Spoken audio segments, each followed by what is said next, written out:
What's going on YouTube? Coming back with a quick video here. In this video, I'm going to be talking about the Epicenter Festival and what happened there. Um, this is what happened personally at Epicenter for us.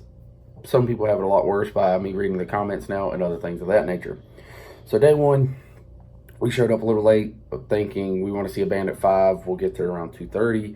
And even though parking will probably be bad, we'll still get in. Nope, waited in line for 2.5 hours, almost 3 hours. Finally got in.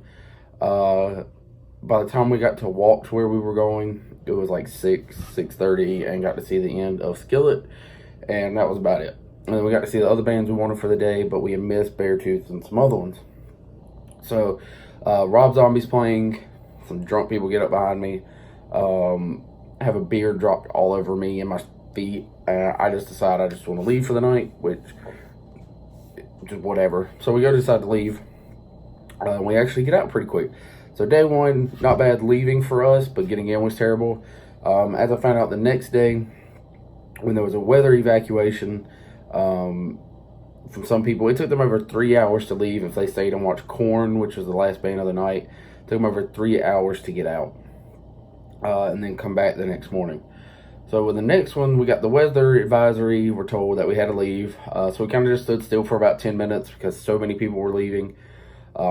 And then finally we start going. Group that we were with split into two. Me and my friend, we got out a lot quicker than everybody else, so we made it back to the car, and we were sitting there and thinking, are we going to leave or are we going to stay? Well, we only wanted to see about 3 more bands from the day, and most of them were coming up pretty soon, so we decided just to go ahead and leave. And when we're pulling out, we were parked in handicap parking, so we pull out, go straight, get into like a little bit of a grass field where cars are parked, which I believe was the overflow from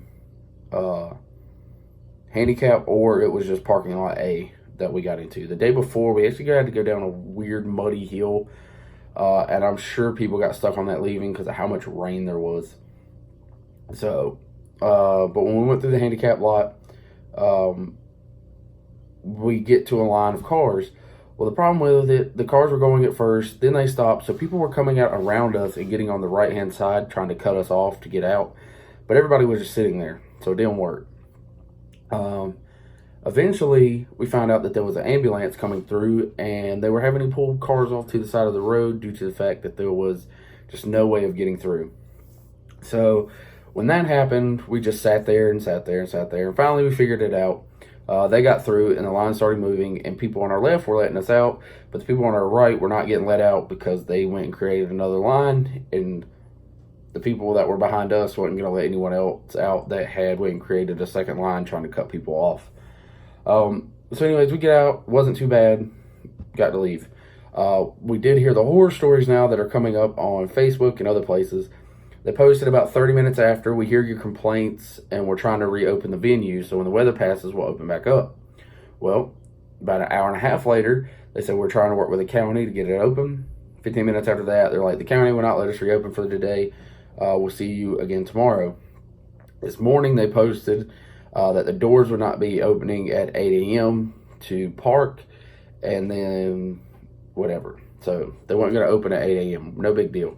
Well, then now they just posted that they're going to open the doors to parking at 11, which is when the storm was supposed to start this morning, and they'll let you in the doors at 12 as usual. So after all that, now we get to Facebook. Everyone's posting this is the worst experience they've had because Carolina Rebellion's normally, I believe, in Raleigh, and they had this one. But just to clarify, inside the venue area was great, tons of room, had no issues getting around, nothing like that. The stage was far enough apart, all of that. But the parking was so bad, and they just had people collecting money outside also. It wasn't like there was booths or anything, and like people would come and ask you, did you pay for parking? And you'd be like, yeah, I just paid the person back there, and they'll be like, oh, okay. The problem with that being, one, you can pocket all that money, whoever was out there working. Probably should have after this terrible experience you had to deal with.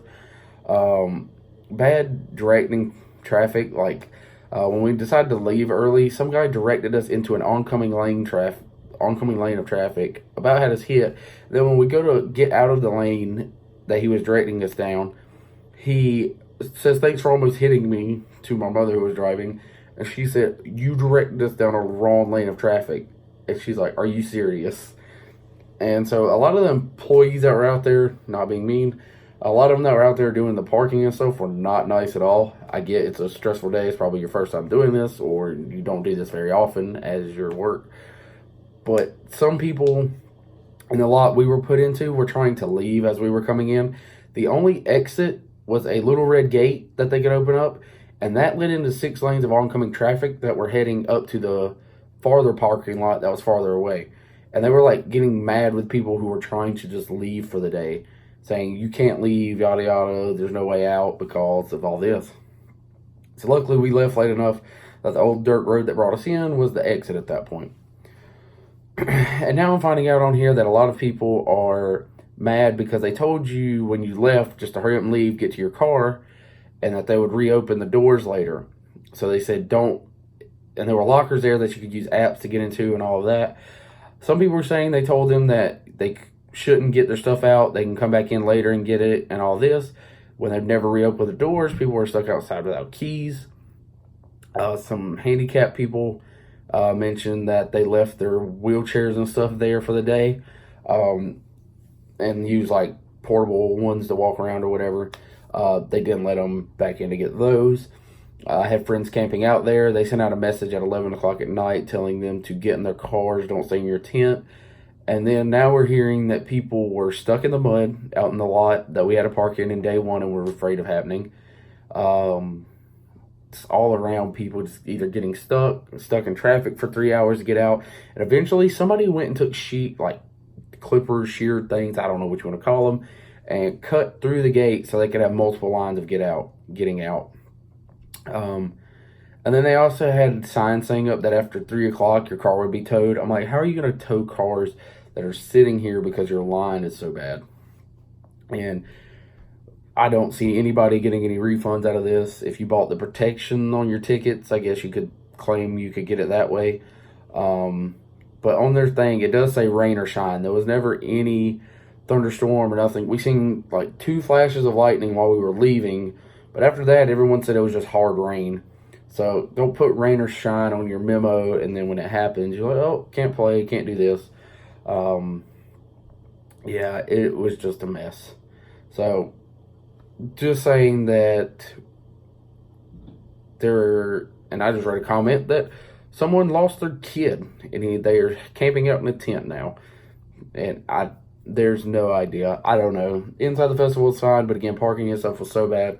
We didn't even want to go back day 2. We decided to. Got to see some cool bands, but this was totally not worth it. Spending $300 on tickets, and then this happens. Anyways, if you went, let me know your experience, or if you had a bad festival experience, let me know, because this was like Fire Festival 2.0. We were actually joking that the first day when we had to wait for 2.5 hours.